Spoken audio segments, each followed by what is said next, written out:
Hello everyone, and welcome to Designing Characters, where I explain turning characters from my mind and other media into characters for Dungeons & Dragons 5th edition. Here, we focus on builds and personality traits, utilizing standard array or point buy with D&D Beyond's layout. Let me know what character build or video you'd like to see next in the comments below. I read them all and reply to as many as I can. Today we're sponsored by Dungeon Keep. If you want some custom tabletop gaming accessories that we all need, come on, what else are you going to put your dice hoard or spell cards in? Then look no further than her work. I personally recommend the gorgeous spell books because I love my sad wizard boys and it's really pretty. But if you're feeling feisty, use the coupon code EMB30 for 30% off, saving yourself some money and helping to support the channel as well. Link in the top right as well as the description down below. Now, today we're working on Darth Sion, the Lord of Pain. Though he's certainly a powerful, nigh immortal, he's also just raw, untamed power. He's also one of my favorite villain concepts ever, but more than anything, he's the ultimate masochist. Step aside, Markiplier. And then you can understand why I'm not a masochist. You can understand just that I've been through painful experiences, and I disagree. So what are our goals aside looking for some moisturizer? First, you need to be a walking corpse that simply refuses to die, no matter how many times you get knocked down, broken, or nearly killed. You can just haul yourself back up to your feet despite it all, even more pissed than before. Next, we need raw, unfiltered force powers that lack any real precision or training and instead just amplify pure physical power or destructive energy. And finally, we need a glowing sword that is bonded to us and will carve through most defenses with ease. You're not actually very skilled. You make up for it with sheer power. Now, for ability scores, use the point buy system to purchase Strength to 14, Dexterity to 14, and Constitution to 13. You're fit, strong, and durable, considering half your body is suffering necrosis. Next, set your Charisma to 14 for your powerful, innate connection to the Force and your terrifying presence. Finally, you have an 8 in Wisdom and a 9 Intelligence. You're not very well educated, and being in constant agony hazes your mind from good decision making. Now, moving on to race, we're going with Reborn.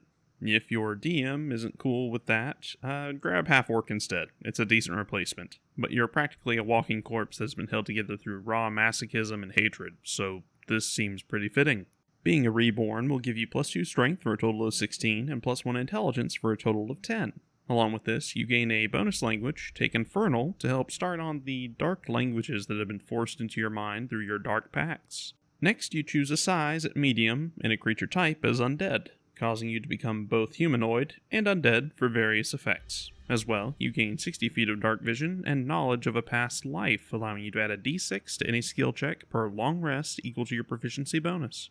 Finally, you gain Deathless Nature, granting you advantage to saves made against diseases and poison, as well as resistance to poison damage, advantage on death saves, and it removes the need for you to eat, breathe, or drink.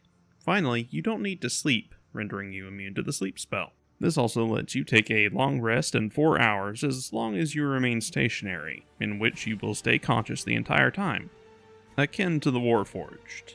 Now, for our background, you are born sickly, weak, and in constant pain, unable to properly live life due to the agony you've lived in daily.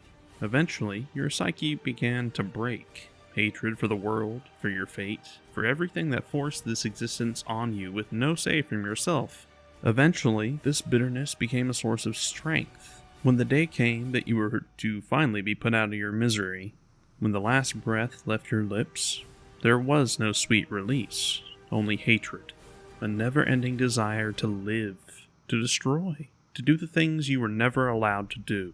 This anger seemed to take hold of you, and whispers entered your mind, a distant power offering you the ability to do exactly that, a life all your own. And yet it was a cursed life, a failed life. One of suffering, agony, and hatred. Yet even that was better than what your existence had been, and so you accepted. With this, we're taking a variant Haunted One background. With your superhuman body flooded with your new, twisted, agonizing power, you gain proficiency in acrobatics and athletics to expose your superhuman physical abilities. You also learn 2 languages, take Abyssal and Deep Speech to understand the whispers constantly filling your mind. And finally, you gain the Heart of Darkness feature to play on intimidation checks to manipulate the common folk in various positive or negative ways depending on how you look at it. Now, moving on to class, before you rose from the dead, you were unable to do anything, but you held a keen eye, and as you were flooded with the power of death, agony, and whispers from beyond the natural world, you embraced its granted power. As such, we're going Warlock. Warlocks have a D8 hit die with proficiency in light armor and simple weapons. For skills, you gain Intimidation and Investigation, representing your ability to examine an area carefully and terrify those opposing you. You also gain proficiency in Wisdom and Charisma saving throws. This is your ability to shrug off mental effects despite your debilitating Wisdom score. For your otherworldly patron, we're taking the Undead from Unearthed Arcana. If your DM isn't okay with UA content, then I suggest the Fiend or the Great Old One instead. But assuming they are, you gain a form of dread.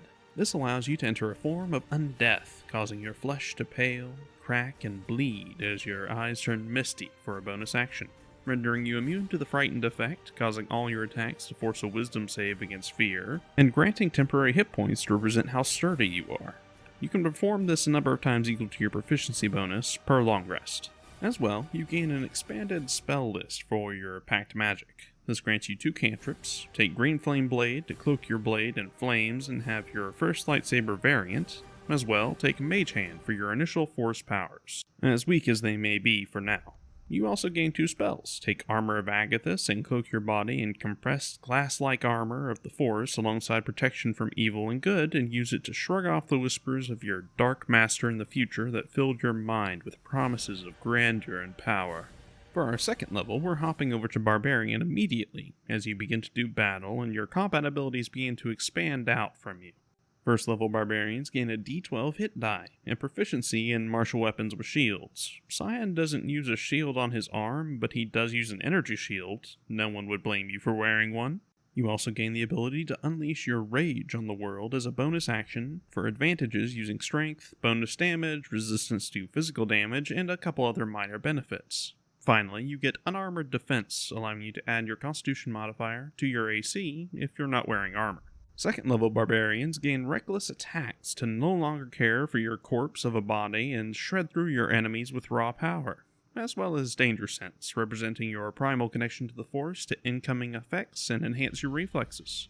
Third level Barbarians gain a Primal Path. Take the Path of the Zealot, because we don't have enough of those on this channel, and add necrotic damage to your swings, causing it to glow a blood-red energy to officially make your sword a lightsaber, through your Divine Fury. You also gain Warrior of the Gods, removing the requirements of material components to raise you from the dead. Fourth level Barbarians gain a feat. Take Resilience and Constitution to even out your uneven numbers, help your concentration checks, and makes your future con saves for Barbarian abilities far more likely to succeed. Fifth level Barbarians gain a second attack.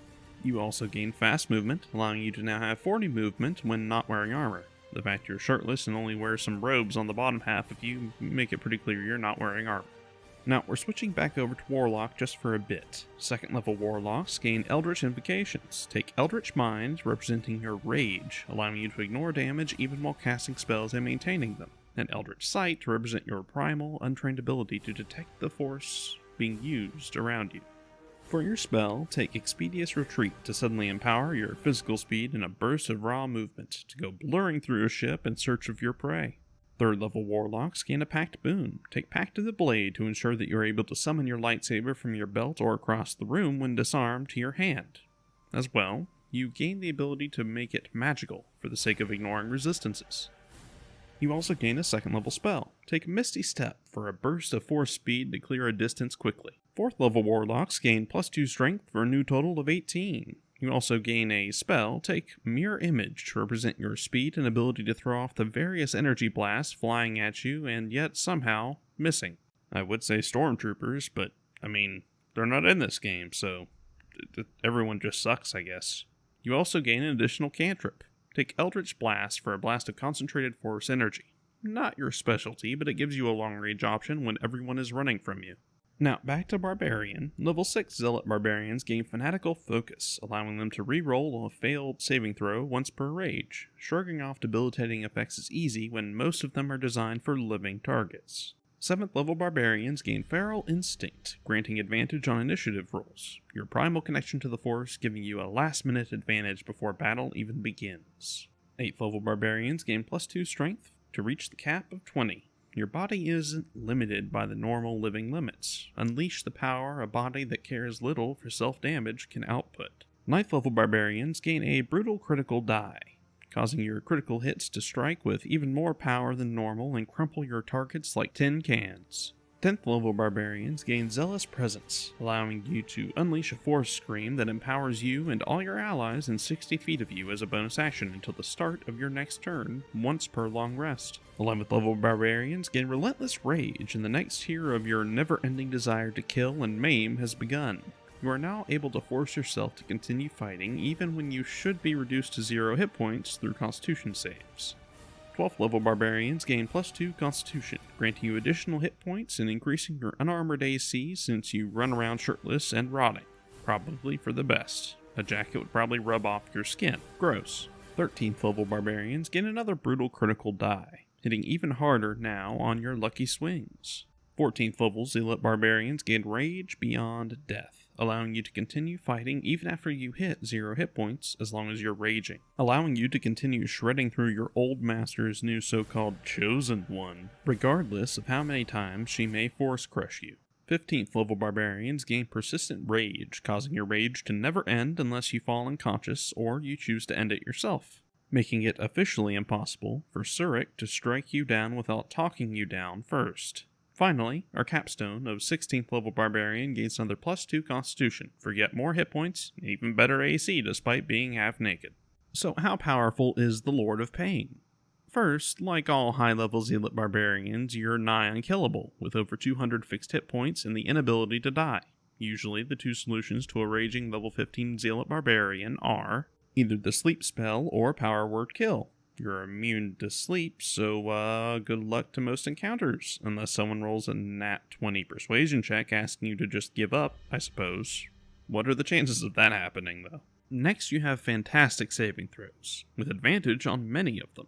Anything targeting your concentration, charisma, or constitution has a very slim chance of working, with above average wisdom and strength saves. And finally, with your advantage on your okay dex save, you'll be more than fine in most situations. And finally, your damage output is pretty substantial, with your Form of Dread and Divine Fury causing your attacks to cause the frightened condition, as well as averaging 40 damage between 2 attacks. If you wanted to sacrifice a level of Barbarian for Warlock, you could take some Smites into the mix as well. Now for weaknesses. First, there's a reason that a severely weakened master that had lost her connection to the Force was still able to escape from you. Illusions are a real problem, as well as anything else that targets your intelligence saving throw. Next, though your spells offer you great mobility and help cover several of your barbarian weaknesses, you don't really have many that can help cover your weak utility. Your skills are okay, but very specialized.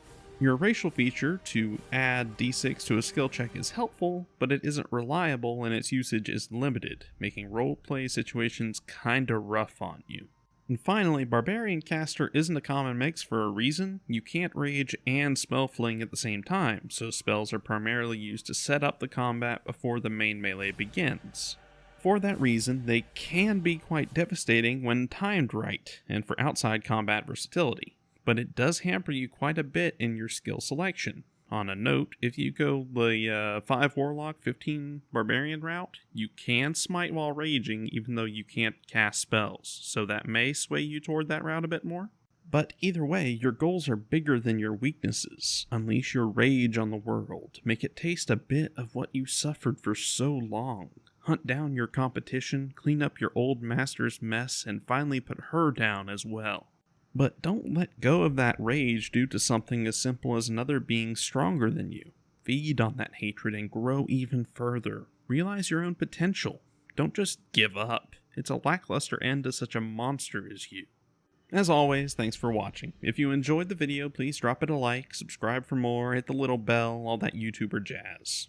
Please leave a comment on anything you liked about the build or what video you'd like to see next. I do videos on Dungeons & Dragons as well as my own world once to twice a week. I'd like to thank all my patrons, but especially my Platinum patron, SPS. Your donations mean the world to me. If you'd like to join them, there's a link in the description below to my Patreon. Patrons get to vote on the videos that I do and have access to various variant rules. There's also some homebrew supplement systems, items, spells, and so forth there.